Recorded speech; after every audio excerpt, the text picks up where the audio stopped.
dengan mengucapkan Bismillahirrahmanirrahim. Assalamualaikum warahmatullahi wabarakatuh. Waalaikumsalam warahmatullahi wabarakatuh.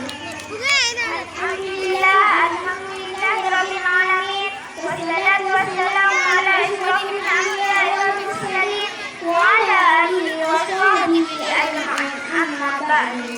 Kaum muslimin dan muslimat sekalian, marilah kita mengucapkan syukur kepada Allah Subhanahu wa taala karena nikmat dan karunia-Nya kita dapat berkumpul di tempat yang mulia ini. Dan tak pula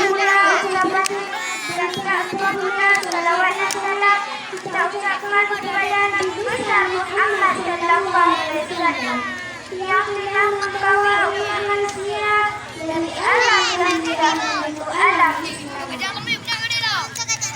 Kalian kehormatan saya yang saya hormati Abu Bismillah Pondok Pesantren Nurul Islam, yang saya hormati para dewan-dewan diri, yang saya hormati bapak dan ibu serta kepada yang sempurna yang saya hormati.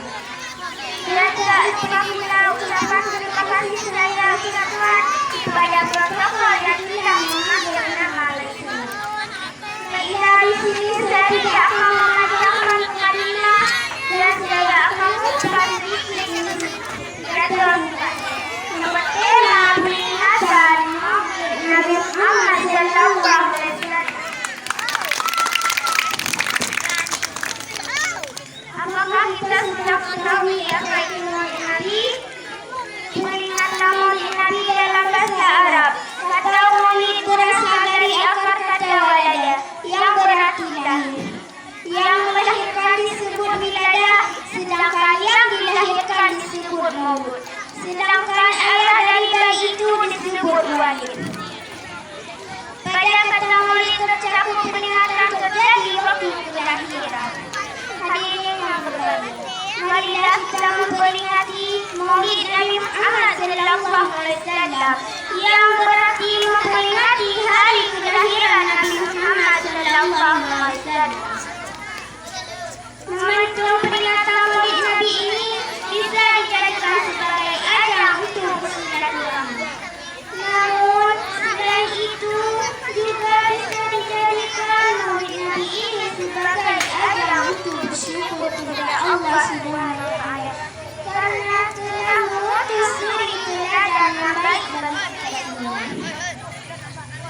Menjadikan Rasulullah sallallahu alaihi wasallam itu suri teladan telah tertuang dalam ayat suci Al-Quran surah Al-Ahzab ayat 21 yang berbunyi Laqad kana lakum fi rasulihi uswatun hasanah liman kana yarjullaha wal yawmal akhir wa dzakarallaha katsira.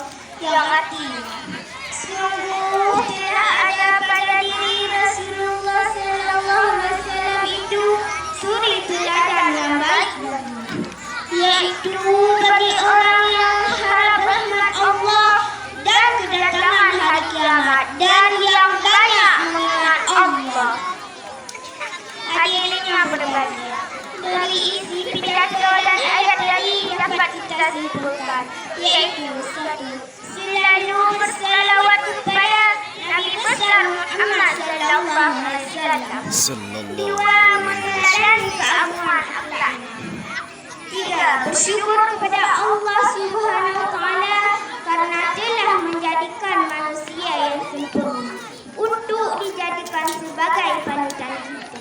Hadirin yang berbahagia, kiranya ini pidato singkat yang dapat saya sampaikan. Mohon maaf jika ada kekurangan. Wabillahi taufiq wa hidayah. Wassalamualaikum warahmatullahi wabarakatuh. Waalaikumsalam warahmatullahi wabarakatuh.